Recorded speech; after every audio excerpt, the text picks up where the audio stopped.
The Flash Season 3, Episode 17, Duet. Now this, of course, is the second part to the two-part crossover between Supergirl and The Flash. This episode was way more relevant to the crossover compared to Supergirl, which really wasn't a part of the crossover. It was more of just like a Flash thing. You know, going into Supergirl on Monday, or Tuesday, I actually watched both of them on the same day. I was kind of expecting it to be like 2 hours worth of like crazy musical stuff, which that in itself I thought was pretty intense.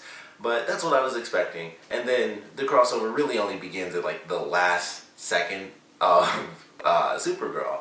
So it was one of those things where you don't need to watch Supergirl for this crossover to be effective within Flash, but you definitely have to watch Flash to really understand what's going on in Supergirl, because they actually do a pretty important chunk of story for Kara's character, for Kara and Mon-El and their relationship in this episode. Because my whole thing with the Supergirl episode was like them breaking up. Like, for those of you that don't watch Supergirl, that's like the third relationship they've done, and it's in the second season for her character. So I was just really mad. I was like, they keep making relationships that last like half a season, if that.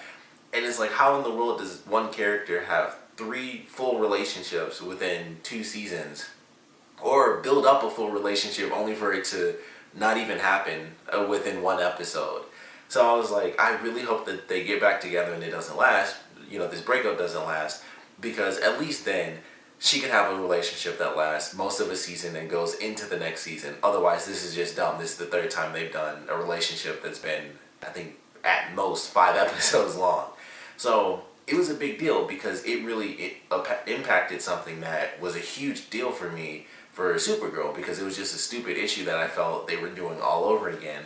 So it was actually really important for people who actually watch Supergirl. As far as just what they did with the musical side of things, I enjoyed it. It was cool to see some of these characters come together. We got to see, you know, Malcolm Merlin was in there. We actually got to see Wynn, even though it wasn't technically Wynn, he was in the Flash, so that I thought that was pretty cool.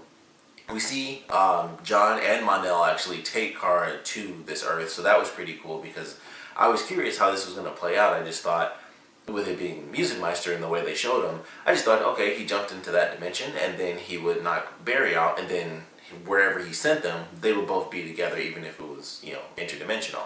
So I thought it was pretty cool that all the characters ended up coming to Earth 1, and we get to see how that, you know, kind of ends up playing out. So I thought that was pretty cool that the characters got to meet each other, and we got to see, you know, like Stein comes in, Merlin comes in. We don't really see everybody like I was expecting, but it was just an hour long. If they were doing like the 2-hour thing, maybe they could have done that, but with it just being the hour-long episode, we get Cisco, we get Wynn, they bring in Stein and Merlin, so I thought that was pretty cool as well. But it was fine. You know, it was pretty decent. They actually didn't sing as much as I would have expected for it to be a musical.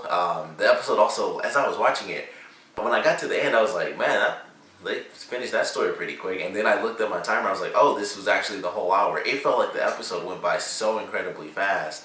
I'm not sure what the deal was. I don't know if it was the musical elements or what, but for whatever reason, this episode just flew by, and I was like, holy crap, that felt like it was like, you know, I felt like I was halfway through the episode and I got to the end, and I was just like, oh wow, that was really, really fast. So they even make jokes about it, like how everything's so easy in musicals, but I guess I legitimately didn't realize how quickly they were actually moving through the story. So it was kind of funny at the end.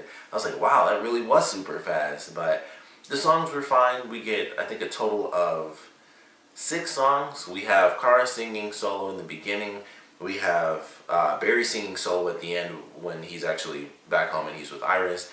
Then we have the duet between Kara and Barry, and then we also have the Meister. He sings when he first introduces them to the world, and then we have kind of, it's almost like a trio really, because it's Malcolm Merlin by himself, but it's also Stein and, I don't know, I'm totally drawing the blank, Joe. So it's like the 3 of them singing the same song. And so we have, those are our 5 songs. I thought they were fine. My favorite actually was the Super Friends song. I thought it was just kind of funny. And I oddly enjoyed it. I actually really did like the line where he used, I'll be there in a flash, and she was just like, Barry. He was like, that was funny. And I actually enjoyed that. I was like, this is actually a really silly one. And they kind of make references to certain things, so I actually enjoyed that. But it was fine. You know, I'm not the biggest fan of musicals like they are. They kind of bring that up in the show. We even get a flashback in the beginning, which really surprised me, with young Barry and his mother. I was like, holy crap, they brought those two actors in just for like this musical crossover episode.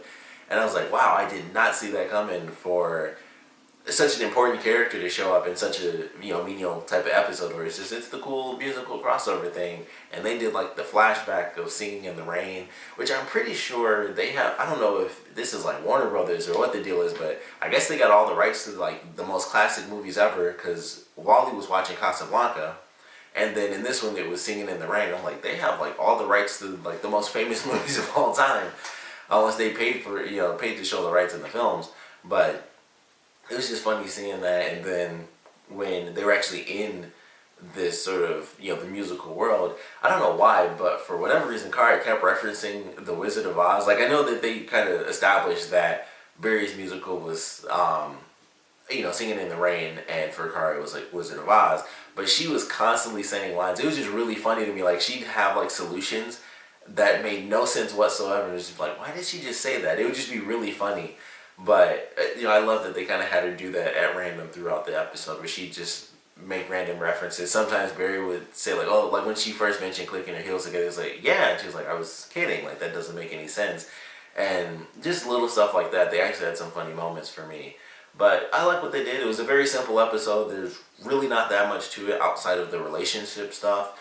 And I think it has more of an impact for Supergirl, oddly enough, than it does for Flash, because Kara and Mon-El actually do end up getting back together by the end of this episode. And with Barry and Iris, they do get married again, so it definitely makes a big deal. But admittedly, I wasn't worried that they wouldn't actually end up together. I was like, this will probably last for an episode or two, but I didn't think there was any sort of issue. Honestly, like I said, with the Supergirl thing, they've done that so many times. I was legitimately worried that they were just doing it a third time. So maybe that's why it had more of an impact with me.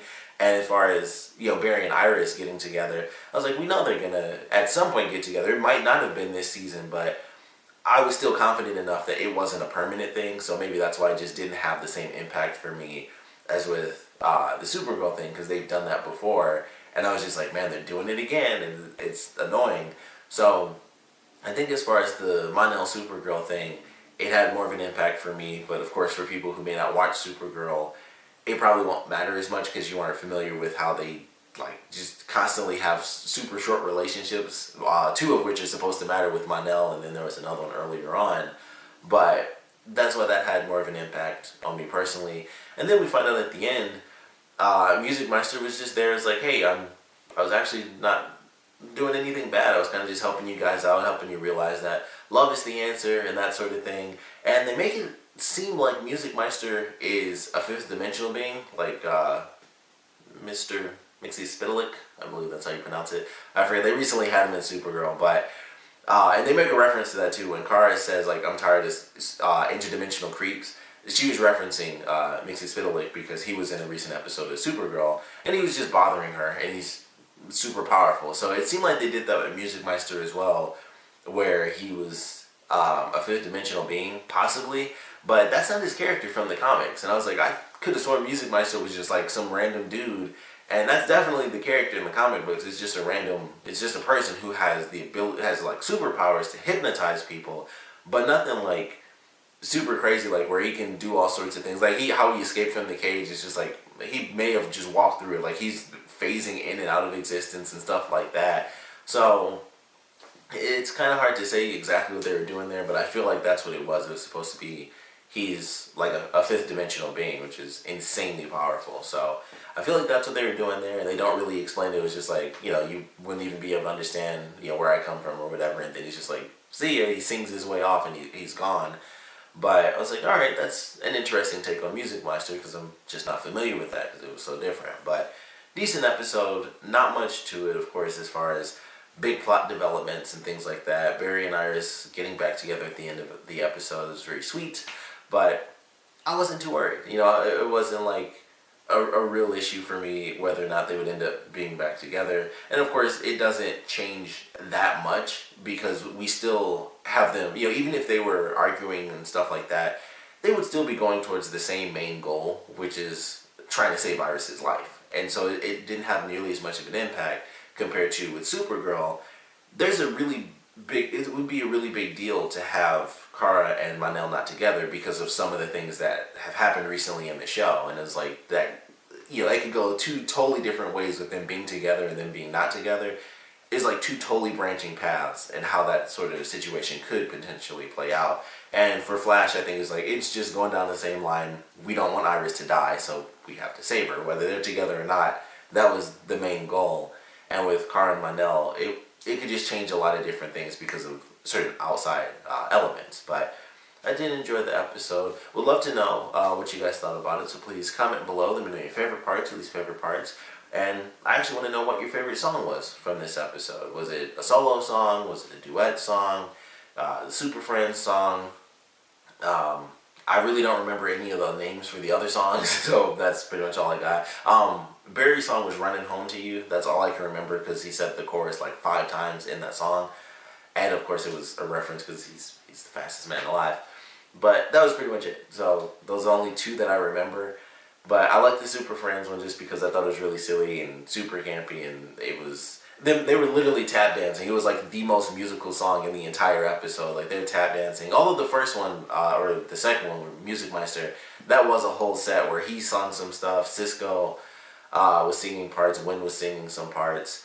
I think even Merlin was in that first one. So there were like 4 different people, and maybe that was technically the most musical song because they had a bunch of dancers, and then there's 4 different people singing in different parts.